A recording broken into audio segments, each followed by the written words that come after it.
Сәлеметсіздер ме, құрметті тыңдармандар, сіздермен қайта қауышқанымызға қуаныштымыз.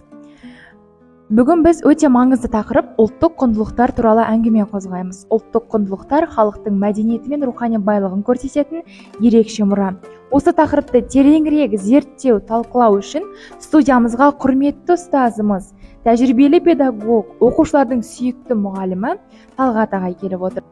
Талғат ағай, қош келдіңіз. Қош көрдік. Әдетте біз ұлттық құндылықтар дегеннің не екендігін білеміз, бірақ оның мағынасына түбіне терең бойлай бермейміз. Сондықтан да әңгімемізді, сұхбатымызды дәл осы тақырыптан бастауды жөн көрдім.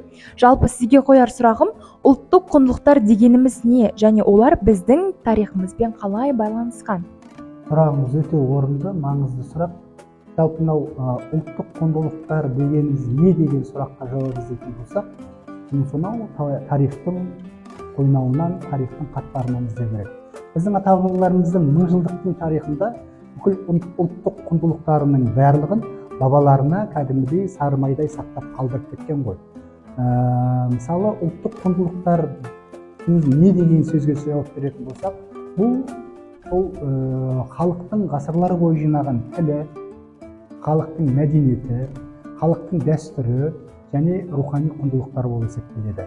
Мысалы, ұлттық құндылықтарға не жатады? Бұл кәдімгі қарапайым тілмен айтатын болсақ, бұл үлкенге құрмет, кішіге ізет және қонақжайлылық.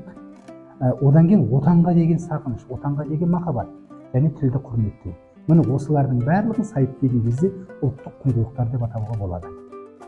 Өте ұтымды жауап деп ойлаймын, себебі бүгінгі өскелең ұрпақ ұлттық құндылық дегенде тек қана салт дәстүр, әдет ғұрып, мақал-мәтелмен ғана шектеліп қаламыз. Және де сіздің сөзіңізді қостай отыра, мен сіздің пікіріңізге толықтай келісемін. Демек, ұлттық құндылықтар тек өткен тарихымыз ғана емес, бүгінгі өміріміздің де бір бөлігі екені анық. Ал енді қазіргі жастар туралы айтсақ, қазіргі заманда технология дамыған, әлем бір-бірімен жақындасып жатқан кезде кейде ұлттық ерекшеліктер ұмытылып кетуі мүмкін деген пікірлер де жоқ емес-ті.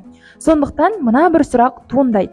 Қазіргі заманда оқушылар ұлттық құндылықтарды қалай сақтап жатыр және күнделікті өмірде қолдана алады ма? Қазір мынау жаһандану дәуірі, ол жаһандану дәуірі өте қиын кезең. Айтқаныңыз өте орынды сұрақ. Жаһандану дәуірінде бұл урбанизация өте белең алған кезде біздің ана ғасырлар бойы жинаған бүкіл құндылығымыздың барлығын жаһандану процесі жұтып қоюы мүмкін. Мен сіздерге бір қарапайым ғана бір мысал келтірейінші. Әлемде мынау Жапон деген ұлт бар ғой, білесіздер ғой, сол ұлттық құндылықтарын қалай сақтап отыр деген сұрақ туындайды бұл жерде. Ұлттық құндылықтарын тілімен сақтап отыр, тілімен. Әйтпесе Жапонияда көптеген ұлттық құндылықтардың бар урбанизацияның несінен, жаңағы әсерінен көбісі жойылып бара жатыр. Мысалы, жапондықтардың негізгі жаңағы көнеден келе жатқан бір керемет шаруашылығы бар. Мысалы айтатын болса, күріш егу. Күріштің егу несі жаңағы шығын өте көп. Мысалы, 1 гектар жерге күріш егетін болсақ, мысалы, оның 10 есе шығыны бар екен.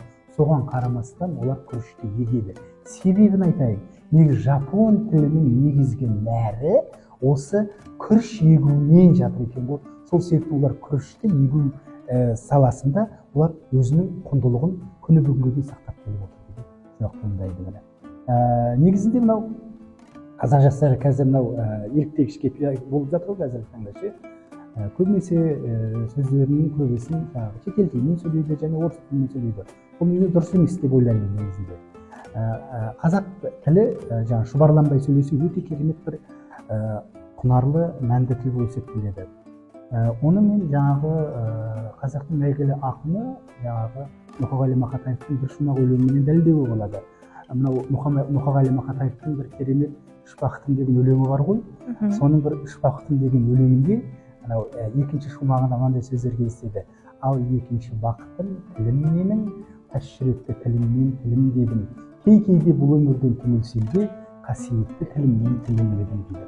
Осының өзінде қандай керемет өнеге, қандай керемет дәстүр, қандай керемет жаңағы құндылықтар жатыр міне. ойыңызбен қосыламын. Әсіресе сіз мысалға келтірген Мұқағали Мақатаевтың шығармалары қазақ әдебиеті тарихындағы шоқтығы биік туындылардың бірі. Және де тіл мәселесіне келгенде бұл өз алдында бөлек бір терең қазылу керек мәселе деп есептеймін. Сондықтан да сіздің пікіріңізге толықтай қосыламын, әрі өнеге аламын десем артық айтқан емес. Шынымен де ұлттық құндылықтарды сақтау ол әрқайсымыздың өзімізден басталатындығын түсіндік. Сондай-ақ енді тарихқа көз жүгіртетін болсақ, халқымыздың рухани болмысын сақтап, оны дәріптеген бізде жалпы тарихта көптеген тұлғалар болған.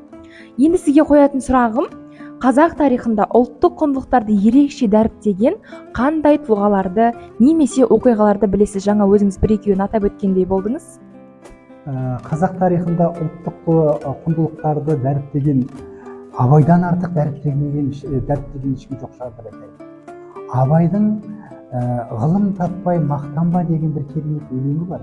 Сол жерде 5 нәрседен қашық бол, 5 нәрсеге асық бол, адам боламын десеңіз дейді. Өсек өтірік мақтаншақ, орынсыз бекер мал шаспақ, 5 дұшпаның білсеңіз дейді. Міне, осы жерде керемет қандай ұлттық тәрбие жатыр, құндылықтар жатыр. Міне, адам баласының бүкіл мінез құлқы осы Абайдың осы бір ғана шумақ өлеңінен байқауға болады. Одан кейін ұлттық құндылықтарды дәріптеуде кешегі өткен ғасырда 20 ғасырдың бірінші жартысында қазақ даласында өте саяси белсенділігімен танымал болған алаш зиялылары. Жалпы алаш зиялылардың тағдыры өте қиын болған. Қыл үстінде тағдыры, өмірі қыл үстінде тұрса да, бұлар ұлттық құндылықтарды дәріптеуден ешқандай жалықпаған. Нәтижесінде осы ұлттық құндылықтарды дәріптеудің нәтижесінде бұлар кеңестік империя, оның алдындағы патшалық империяның кезінде бұлар қуғынға ұшырап, арты аяғы өте бір қайғылы жағдаймен аяқталды. Міне осындай ұлттық құндылықтарымыз дәріптеген қазақтың тарихында көптеген зиялыларымыз баршылық. Оны тізе берсек өте көп. Жауабыңызға рахмет. Жалпы ол кісілер дәріптеген тақырыпшалар, яғни өздерінің шығармаларының қалай айтсам екен, оннан бір бөлігі қазіргі жастар арасында да байқасаңыздар кеңінен тілдік қолданысқа ие. Мәселен, Мағжан Жұмабаевтың «Мен жастарға сенемін» болса, Сұлтан Махмұт Торайғыровтың «Қараңғы қазақ көгіне өрмелеп шығып күн болам» деген сөздері қазір екі жердің бірінде, екі адамның бірінің аузынан естіп жатамыз.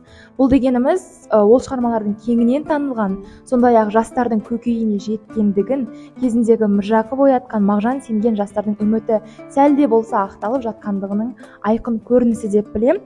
Жалпы бүгінгі шығарылымды қорытындылайтын болсақ, бүгінгі әңгімемізден ұлттық құндылықтар тек өткеннің тарихы ғана емес, бүгінгі өміріміз бен болашағымыздың негізі екенін ұқтық.